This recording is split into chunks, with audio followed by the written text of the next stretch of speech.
Yopseo, hello, all my beautiful people. How are you doing today? And welcome to the alternate point of view. My name is Tracy Lee.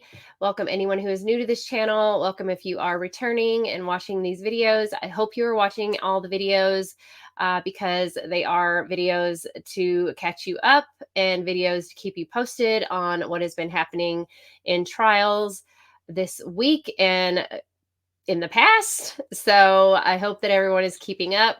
I have been catching up on multiple trials this week. I caught up on obviously the Wade Wilson trial, which was very short.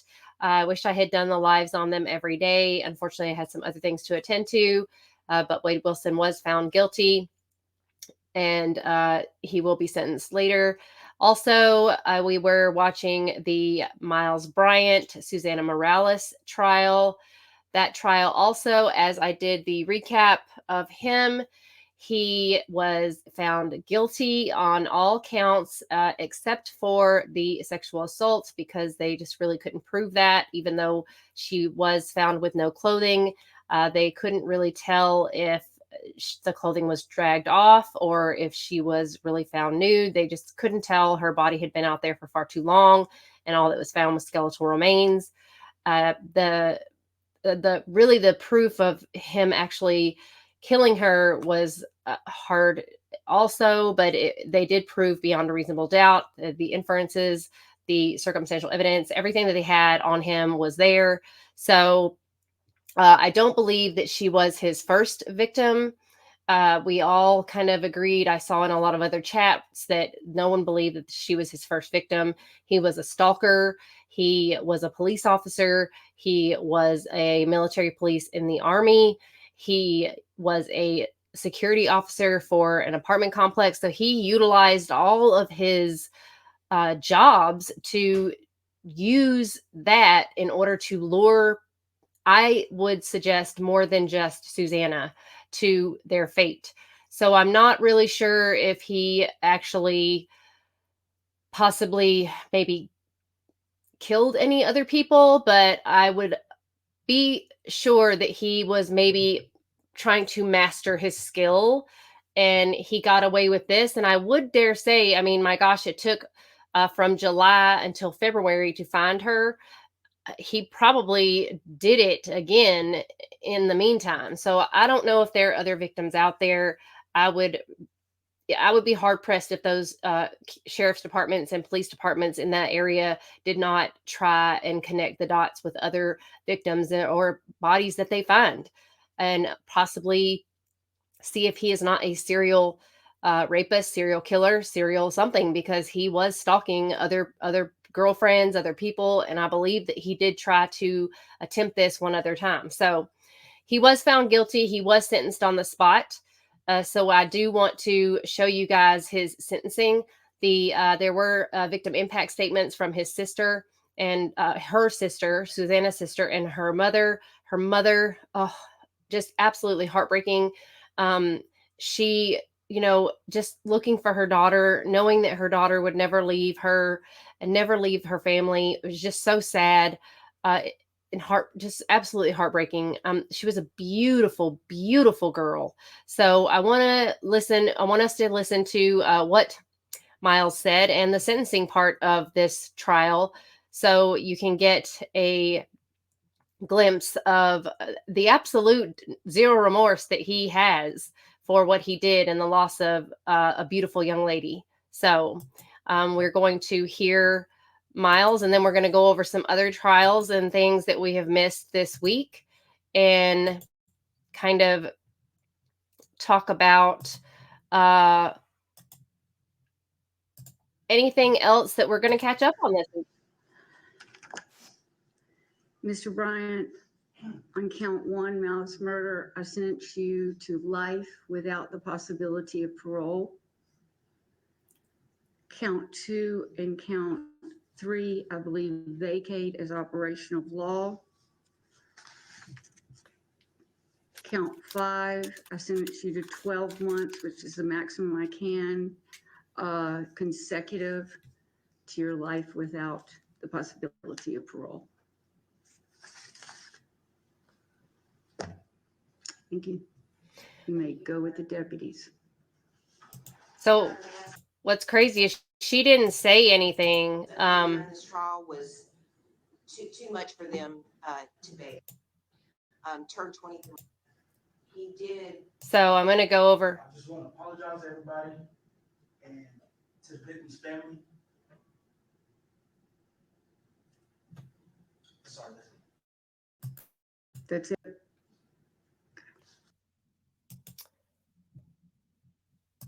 That's it. That's all he had to say. I'm sorry. I mean, it didn't really sound very remorseful. It didn't really sound like he cared. It didn't really sound like anything. His defense attorney tried to, you know, get some sort of sympathy for him. He was adopted. He was their miracle baby, this kind of shenanigans. But the judge didn't even give a spiel at all. She was probably the most amazing judge I have ever seen in all of the trials I have watched. She was wonderful, very, very good judge. She really was respectful to both sides, to the jury, to the gallery, to the witnesses. She was absolutely awesome. She did not look. I mean, she was just wonderful, very, very classy. So I really liked her a lot, and she didn't mince any words at all. She didn't do anything. She just sentenced him and did a very good job.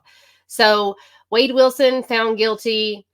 Thank goodness he was a complete monster. And I, again, don't think those were the only two women that he did what he did to.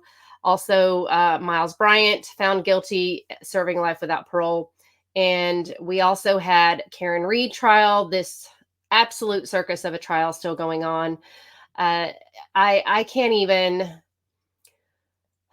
So I know I keep saying this trial's a slow burn, and if you listen, you can get little tidbits of stuff happening. And yes, that is true. But honestly, I am so over the Karen Reed trial. I'm so sorry, you guys. If you guys are into the Karen Reed trial, that is so awesome for you. But for me, the trial is just gone off the rails. It honestly, I have watched this trial day in and day out, and this week we finally got Michael Proctor on the stand, and they focused so much on Michael Proctor's text messages, his scathing text messages, his unprofessional, disrespectful text messages, I will say, very, very disrespectful text messages. He already had this case buttoned up and done and pinned on Karen Reed within the first 16 hours. He didn't even go out there himself and collect most of this evidence. He signed off on the evidence that he supposedly put in the bags. He put a lot of this evidence in his vehicle. He said a lot of dirty, nasty things about Karen Reed, called her some really vulgar names. He was looking for nudes on her phone.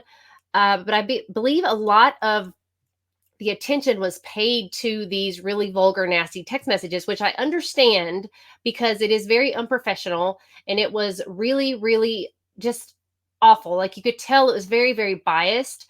You could understand and see that he had a text message thread with the Alberts and his sister. You could see that he was even talking to old high school buddies that he had a text message thread with. And even the high school buddies in his text message thread were like, so he was beat up at this party, because the way he was describing the injuries on John O'Keefe was that he was really beat up.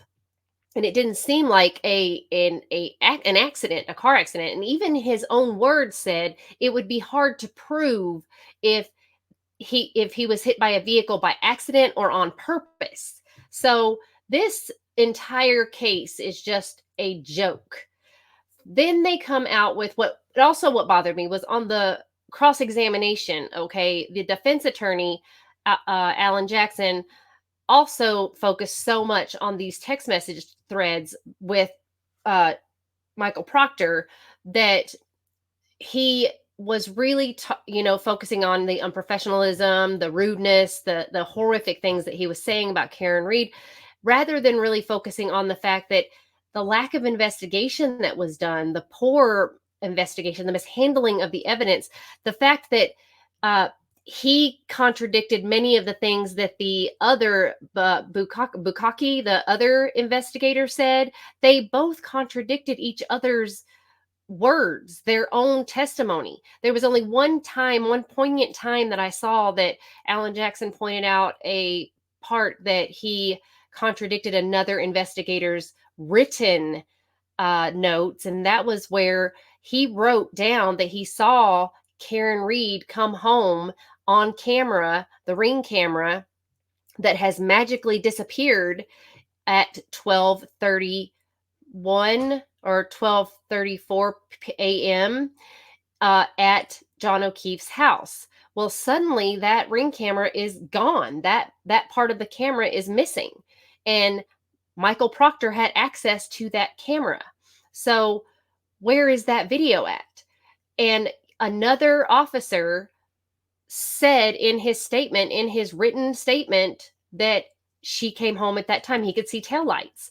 So he wrote in there that it must have been her coming home. But that's nowhere to be found. That video is nowhere to be found. And they're trying to pin down a timeline. Now, here's the other thing, the timeline. The timeline does not match what the prosecution is trying to say, that Karen Reed possibly ran over, hit accidentally or on purpose John O'Keefe. And again, as I keep saying in this trial, poor John O'Keefe is being just left out of this entire situation. No one is remembering that an officer was dead in the snow that night. No one is remembering that he didn't survive. And what's crazy to me is that none of these people went to his funeral. Okay. All of these people that they have as witnesses, by the way, didn't witness anything. No one saw John O'Keefe in the snow. No one saw Karen Reed hit him. No one saw anything.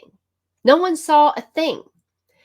The timeline does not match what the prosecution is trying to say as far as Karen Reed hitting him. If she hit him, it was possibly an accident. I don't see where this could be an intentional thing.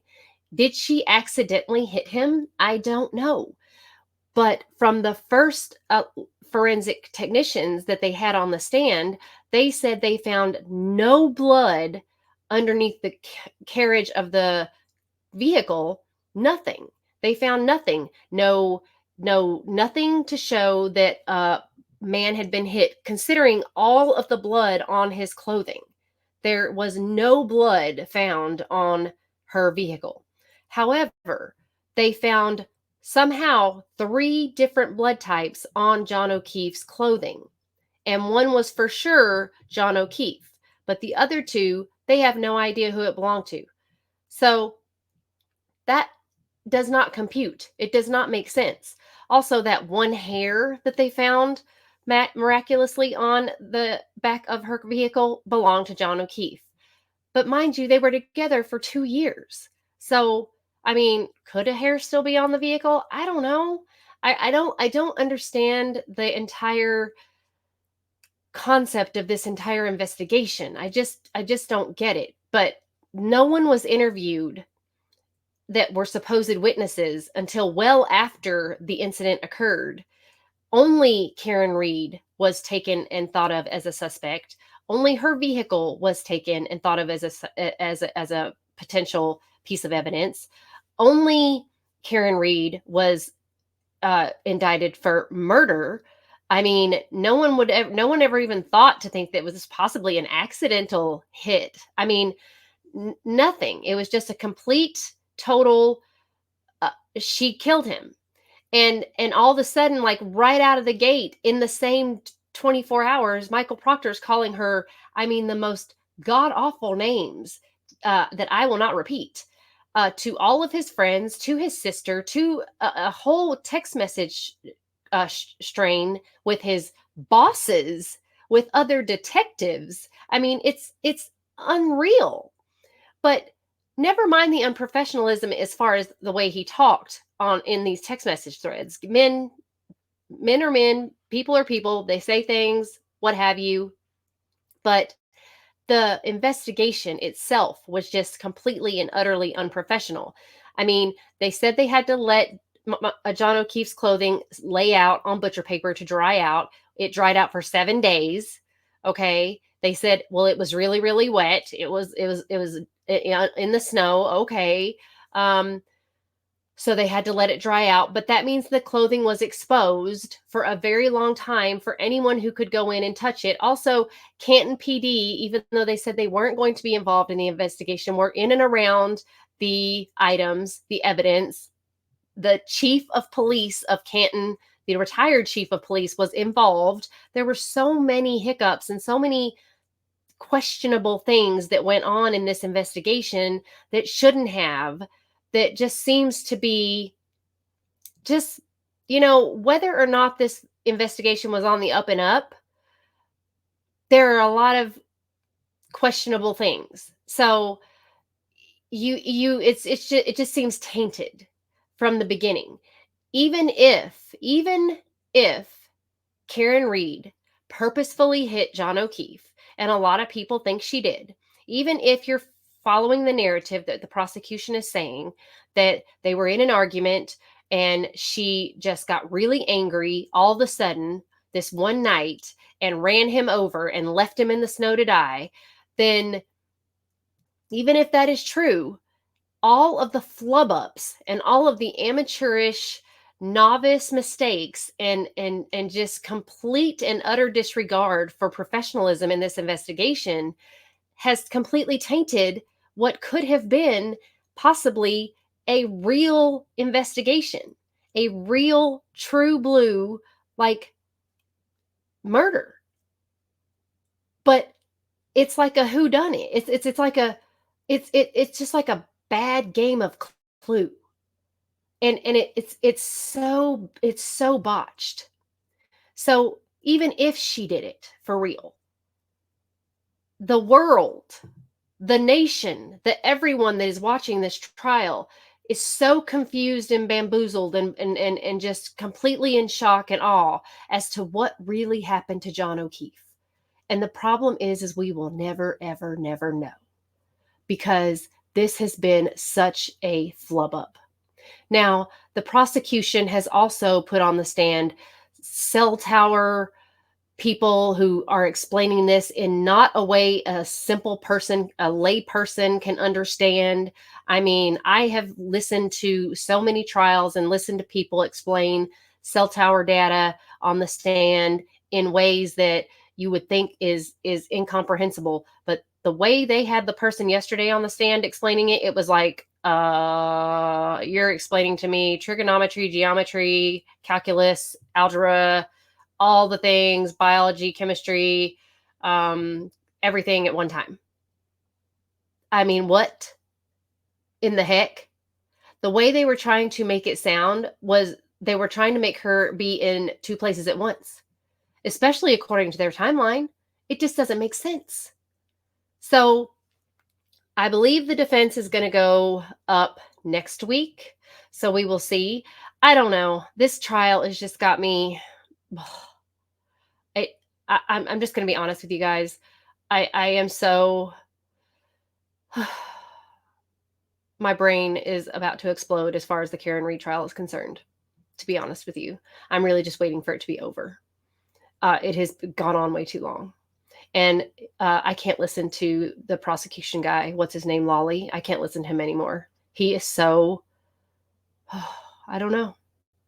I feel like I'm losing brain cells every time I listen to this trial. And it's sad because someone died.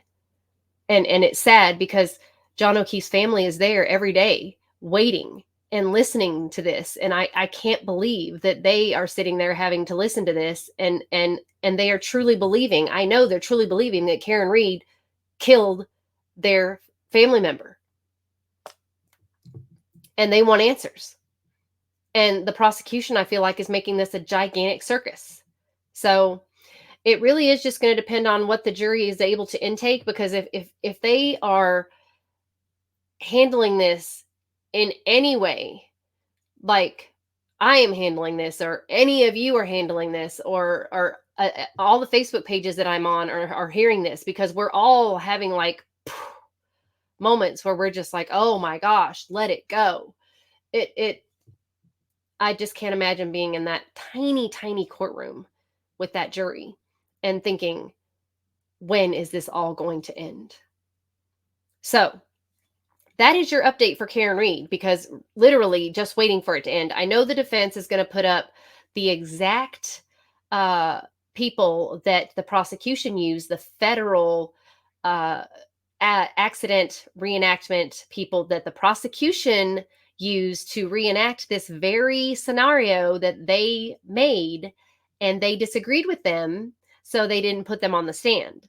So the defense is going to use those people to show that what the prosecution is trying to say is just not real. It's not factual. It's not possible.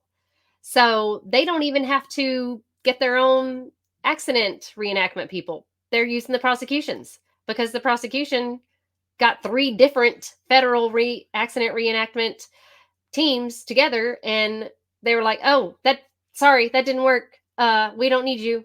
We'll get another one."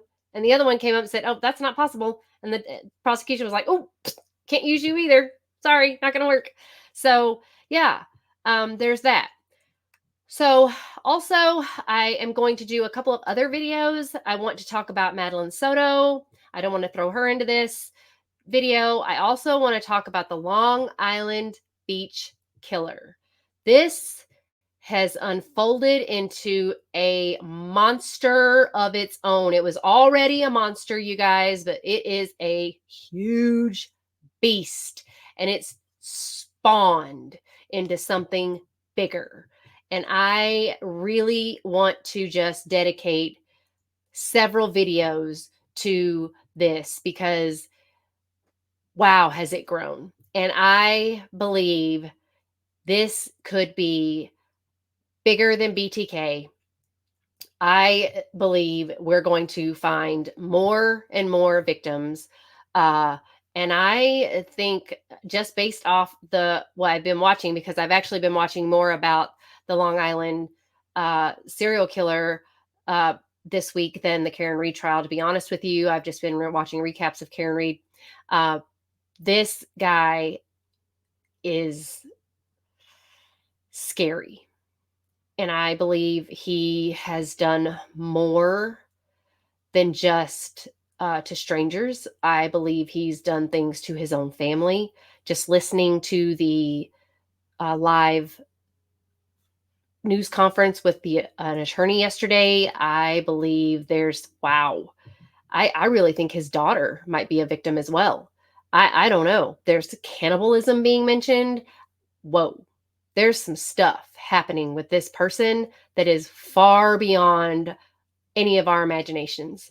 So I really want to dedicate some time doing some more research on this guy, learning and figuring out what's going on, really connecting some more dots, finding out if there are more victims. So I'm going to be looking into this guy all weekend long. It's going to take longer than that, but I don't want to lump that and Madeline Soto into this video also. So this is your weekly recap, you guys. I hope you enjoyed.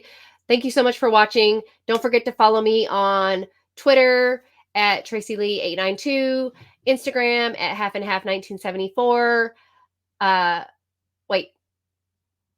TikTok, Tracy Lee 892, Twitter at Racy at the alternate point of view, and Facebook at Tracy Lee, and Rumble at Racy0000. And don't forget to like, subscribe, and share. And we also have membership. So become a member today. And I thank you all so much, because Hamnida, I appreciate you all. And I can't wait to see you on the next live, hopefully next week. I will let you know if we're going to have a live. Bye.